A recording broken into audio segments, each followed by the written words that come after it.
Cynthia Tótová, hviezda Behind the Fame, ktorá prešla z rapového sveta do sveta reality show, kde už však nečakali iba kamery, ale aj nová životná etapa, nový životný príbeh a práve dnes tu je preto aj spolu s jej priateľom, zajačikom, Jurim. Takže vítajte, ahoj Cynthia, ahoj Juri. Pozdravujeme. Ahoj, ďakujeme za pozvanie. Ako sa máte?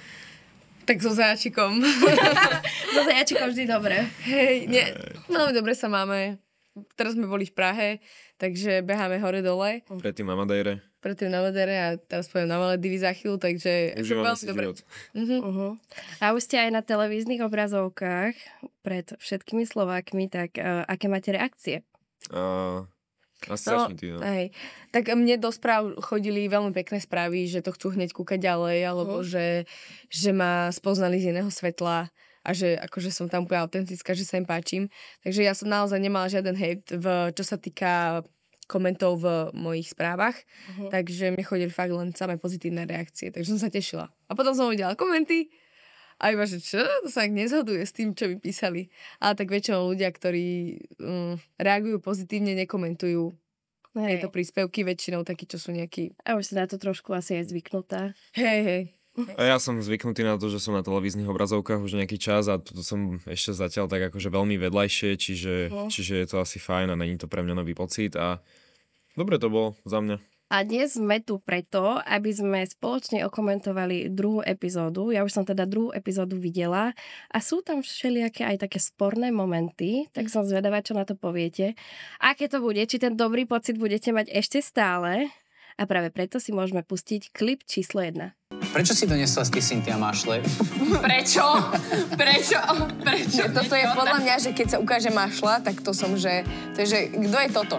Každý uhádne proste, že Cynthia. Áno. Ak ma definuje niečo ako mašla, tak mi to príde také trochu zvláštne.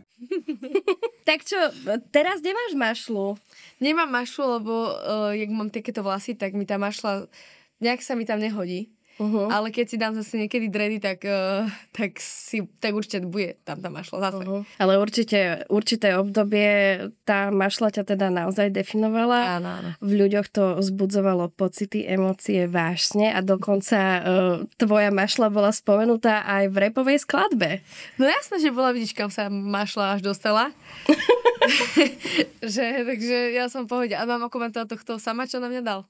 Je to samo. Mám ho aj tak rada a on mi aj hovoril, že musí tam dávať nejaké takéto veci, aby teda kontroverzné alebo nejaké možno nepríjemné mne alebo Bianke. Takže úplne som v pohode s tým. Ja úplne viem, ak to myslel a úplne mi to je vtipné. Že viem, čo sa odohralo v jeho hlave. Ale ešte sa na to opýtam určite, mu aj napíšem. Potom, keď skončíme. No, on tam dáva viacero takých komentov na vás. Hej. No a čo ty, Juri? Ty máš radšej Cynthiu s mašľou alebo bez mašle? Fúha, ja mám Cynthiu ráda aj s mašľou, aj bez mašle a akože za mňa sú mašle cool. Ja neviem. Počkaj, však ja mám mašlu. Má, túto má takú vzadu. Ja som na to chcel inak upozorniť, že ju tam má. Takže je tam stále. A ja neviem ani, že aký to má význam. To je akože estetický doplnok, či to ti nejako dlží... Je to štipec na vlasy, ale je teda v tvare mašle. Cool. No a vtedy, keď si sa tvoja mašla ocitla aj teda v rapovej skladbe, mala si možno chuť zahodiť tú mašlu, alebo či ti to je úplne Práve, jedno? že som ju chcela ešte viac nosiť. Človek, že teraz ma niekto vynadá za to, čo nosím, alebo ja neviem, jak vyzerám a ja mám teraz čo s tým robiť. Keby mi niekto komentuje môj nos, tak čo mám ísť na operáciu kvôli tomu, vieš? Takže nič by to nespravilo, akoby, že určite by som to nechcela prestať nosiť kvôli tomu. Ale ty a tvoj štýl, ty si celkom taký chameleón, nie? Že raz raz voľné veci, raz sexy veci. I keď akože možno tie posledné roky si nebola taká ženská, alebo si sa tak žensky neprezentovala ako tento rok, vzbudil to možno práve Juri v tebe? Lebo keď niekedy vidím tie vaše fotografie... Určite to vzbudil on vo mne, pretože on mi dodáva veľmi veľké sebavedomie. A tým, že ja sa môžem obliecť hoci, ako on ma vždy pochváli, nikdy mi nepovie, že no toto je moc, toto je... Nie, vždy mi povie, že super, že proste som krásna a zároveň sa cítim dobre aj ja sama so sebou, pretože som schudla a som nabrala nejaké svaly, takže aj to je určite jeden z dôvodov. Ale myslím si, že keď má niekto pri sebe takéhoto partnera, tak je to veľmi také Také upokojujúce, že môžeš byť sama sebou, robiť si, čo chceš a on ťa len v tom podporuje. A čo Juriho štýl? Mám sa teraz aj vyjadriť? Máš teraz chvíľu času. Čo môj štýl? Tak môj štýl, akože ja som si módu nikdy nešiel, mňa to nikdy nejako nezaujímalo, akože väčšinou to tak býva, že tí muži to až tak možno neriešia, ale áno, tento svet ma prinútil, že som to musel začať riešiť. Svet alebo Cynthia? Tento svet, najskôr akože tohoto, že si na fotkách ľudia ťa vidia a tak som si povedal, že možno by sa aj patrilo, že akože pekne obliekať. Ale však došla mi do života Cynthia, ona sa tomu asi rozumie lepšie ako ja a niekedy je výhodné nechať ako keby veci, ktorým až tak nerozumieš, na niekoho, kto je v tom lepší, čiže to nejako delegovať a ja som to delegoval na Cynthiu a myslím si, že to zatiaľ ide akože. My sme si tak rozdelili nejaké role, úlohy, áno, že to, čo ide lepšie jemu, tak on mne poradí a to, čo ide lepšie mne, tak ja jemu zase poradím, takže... A mne to nevadí, lebo ja neznášam nakupovanie, nerad sa obliekam a ona, keď mi to všetko nachystá, povie, čo si mám dať, to je super. A ešte sa aj ľúbim do toho, však ja sa chcem ľúbiť hlavne jej, takže super, 10 z 10. Takže sa o teba komplet postará. No, komplet, akože áno. Čo sa týka šatníka, tak určite sa postará. Tak to si vyhral. Niektorí už vedia, niektorí nevedia. Kedy to medzi vami vlastne vzniklo? Je to vlastne vďaka tejto show? No, ako na konci dňa je to asi aj kvôli tejto show. My máme vlastne však spoločných kamarátov, vlastne producentov tejto reality show, ktorí nás spoznali a kvôli ním sme sa aj dali dokopy. Takže všetko úzko súvisí s BTF. A sme spolu asi 3-4 mesiace. To vieme, však od nejakého júna. Sme videli, že ako ten krásny bosk, ktorý obletel internety. A ty si bola taká, že už si niekoho si hľadala? Ja som bola taká, že keď mi niekto má dojsť do života, s ktorým, teda človek, s ktorým sa budem cítiť dobre, tak prečo nie? Nehľadala som si, že musím si, idem si nájsť, hľadám si. Nehľadala som si. Absolútne som si nehľadala.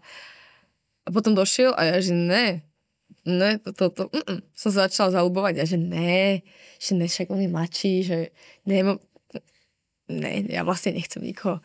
Nedalo sa to. Moje srdce proste povedalo, že no Cynthia, ale tu už stopka, tu už nerozhoduješ ty, ale ja.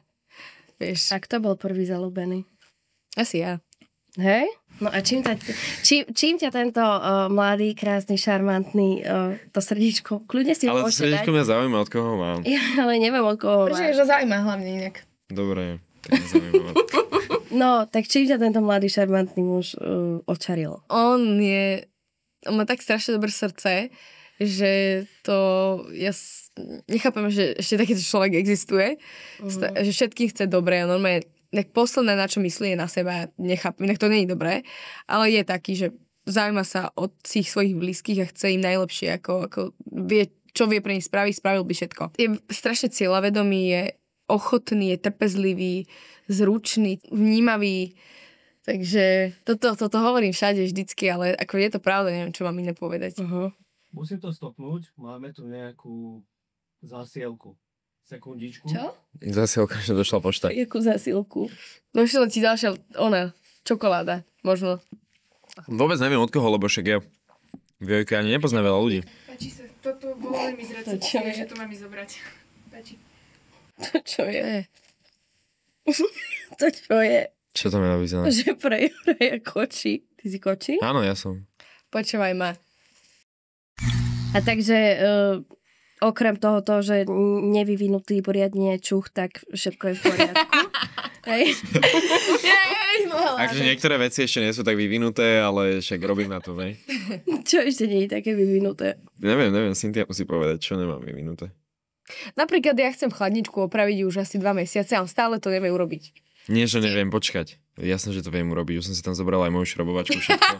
Len ide o to, že proste je tam jeden diel, to je vlastne montážna sada na chladničku stavanú a potrebujem len pripevniť akože o skrinku dvierka, nie? Že aby išli spolu.